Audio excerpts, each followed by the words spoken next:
અમારે ત્યાં બજારમાં રોડ બનતો હતો, બજારમાં રોડ બનતો હતો અને પછી ઉપર આપણે 10 દિવસ ભરતભાઈ પાળા બાંધ્યા હોય, માટી નાખી અને પાળા બાંધ્યા હોય પાણી ભરવા માટે.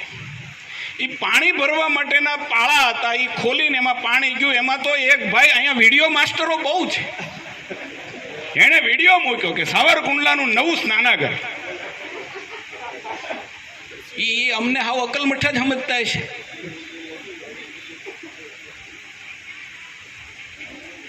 મારે જાહેરમાં કહેવું ના જોઈએ આ બધું, પણ એટલા માટે કહું છું કે તમારા ધ્યાન ઉપર આવે કે આવી ટીકાઓ સહન કરીને અમે ડગવાવાળા નથી.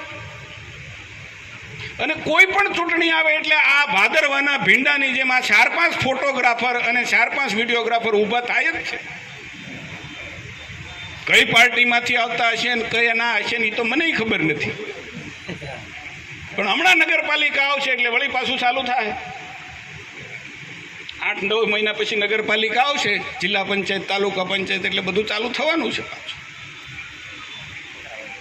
પરંતુ યાદ એટલું રાખજો, સાવરકુંડલાના વેપારીઓ, સાવરકુંડલાના નાગરિકો, તાલુકાના જે કોઈ આગેવાનો છે કે જે કામ લઈને આપણે બેઠા છીએ, નરેન્દ્ર મોદીનું એ સૂત્ર છે કે જેનું ખાતમુહૂર્ત કરીએ એનું લોકાર્પણ જગદીશભાઈ અમારે જ કરવાનું છે.